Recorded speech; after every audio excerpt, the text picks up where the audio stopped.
র্যাবের বিলুপ্তি বা র্যাব সংক্রান্ত যে কোনো সিদ্ধান্ত গ্রহণের দায়ভার সে র্যাবের উপর বর্তায় না।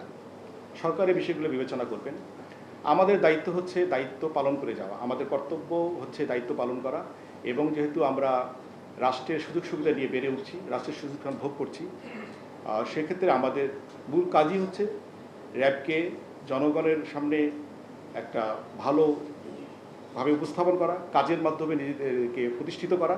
সুতরাং র্যাব সম্পর্কে যে কোনো সিদ্ধান্ত সরকার নেবেন, আমরা শুধু আমাদের কাজটুকু করব।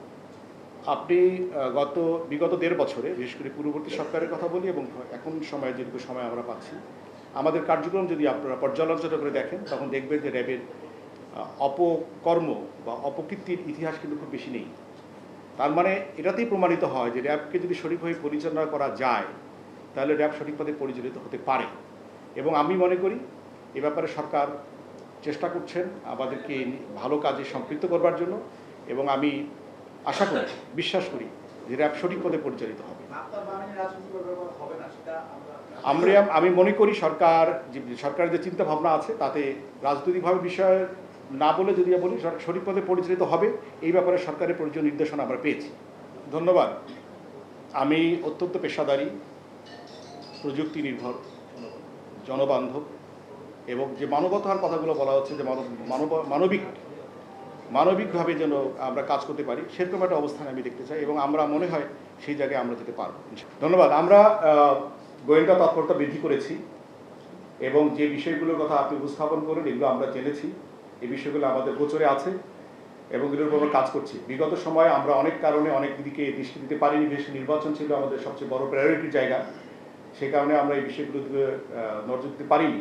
বাট এখন আমাদের যে চিন্তাভাবনা আছে, আমরা তথ্য সংগ্রহ করছি এবং যে দুটো জায়গার কথা আপনি বললেন, এই দুটো জায়গায় আমরা কাজ করব। আপাতত এটুকুই বলতে পারি, আমাদের কাজ চলছে। এবং আমার নাম সাব্বির আহমেদ। জঙ্গিবাদ, সন্ত্রাসবাদ এই বিষয়গুলো আছে কি নাই একবারে কথাগুলো জবাব আমি দিতে চাইবো না, বাট আমরা কাজ করছি। যে বাদই থাকুক না কেন, উগ্রবাদ থাক, জঙ্গিবাদ থাক, যাই থাকুক না কেন, বা আছে কিনা সেটা না গিয়ে বরং যদি কিছু থেকে থাকে এগুলোর উপর আমরা কাজ করছি, কাজ কিন্তু চলমান আছে। সুতরাং যে বাদই থাকুক আমরা সব বাদকে ইনশাআল্লাহ নির্মূল করতে পারবো। আপনার প্রশ্নের শেষ অংশটা আর আপনি নিজেই বলছেন যে গ্রেপ্তার হচ্ছে এবং বেরিয়ে আসছে, সুতরাং এটা আপনার প্রশ্ন। হ্যাঁ, তো পিছনের গডফাদার আর এসমাহানি আমরা যতটুকু জেনেছি এবং যতটুকু জানি যে কিশোর গ্যাং বাংলাদেশে দিনে দিনে প্রকট আকার ধারণ করছে। আমাদের কার্যক্রম অব্যাহত রয়েছে এবং র্যাবের পাশাপাশি পুলিশ এবং র্যাব যৌথভাবে অনেক জায়গায় কাজ করছে।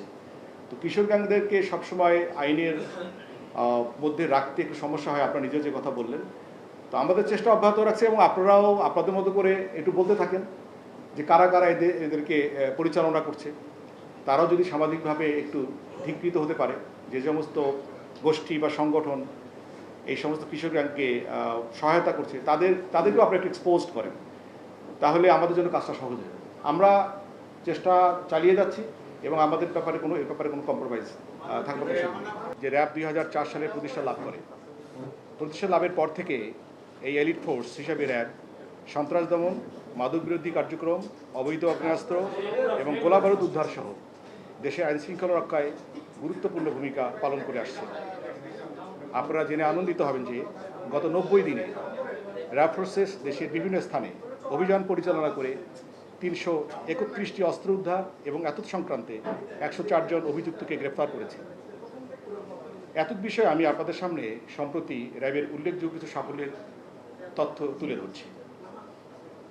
গত 8 ফেব্রুয়ারি 2026 তারিখে চাঁপাইনবাবগঞ্জ জেলার থেকে 6.27 কেজি গান পাউডার, 26 ফেব্রুয়ারি 2026 তারিখে সিলেটের জয়ন্তাপুর এলাকা থেকে 60টি পাওয়ার জেল, 28টি নন ইলেকট্রিক ডেটোনেটর এবং 24 পিস ককটেল উদ্ধার করে র্যাব।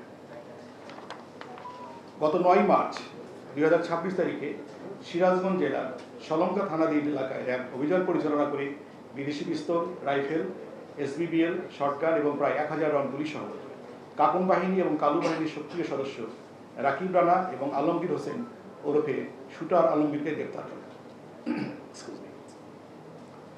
গত 10 মার্চ তারিখ মুন্সিগঞ্জ জেলার শ্রীনগর থানাধীন এলাকায় অভিযান পরিচালনা করে 2টি আগ্নেয়াস্ত্র, ম্যাগাজিন, তাজা কার্তুজ এবং 61 রাউন্ড গুলি এবং 9টি ব্ল্যাঙ্ক কার্তুজ সহ 3 জনকে গ্রেফতার করেছে র্যাব। গত 27 মার্চ তারিখ 2026 রাজধানীর রূপনগর থানাধীন এলাকায় অভিযান পরিচালনা করে পল্লবী থানার যুবদল নেতা গোলাম কিবরিয়া হত্যার কিলিং মিশনে অংশগ্রহণকারী শুটার রোকন ওরফে মোহাম্মদ রাশেদকে একটি বিদেশি রিভলভার সহ গ্রেপ্তার করেছে র্যাব।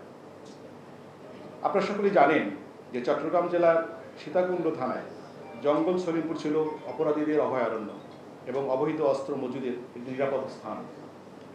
এখানে গত 19 জানুয়ারি 2026 তারিখে অভিযান পরিচালনার সময় সন্ত্রাসীদের হামলায় র্যাব সদস্য ডিএডি মোতালেব হোসেন নিহত হন। পরবর্তীতে এই ঘটনায় 29 জনকে অভিযুক্ত করে র্যাব একটি হত্যা মামলা দায়ের করে। এরপর গত 9 মার্চ 2026 তারিখে জঙ্গল সলিমপুর এলাকায় যৌথ অভিযান পরিচালনা করে পুলিশ এবং র্যাব যৌথভাবে সর্বমোট 20 জনকে গ্রেফতার করে এবং উল্লেখযোগ্য সংখ্যক বিদেশি পিস্তল, SBBL, পাইপ গান, এয়ার গান, তাজা অ্যামুনিশন, শর্টগানের কার্তুজ, গুলির খোসা এবং ম্যাগাজিন উদ্ধার করে।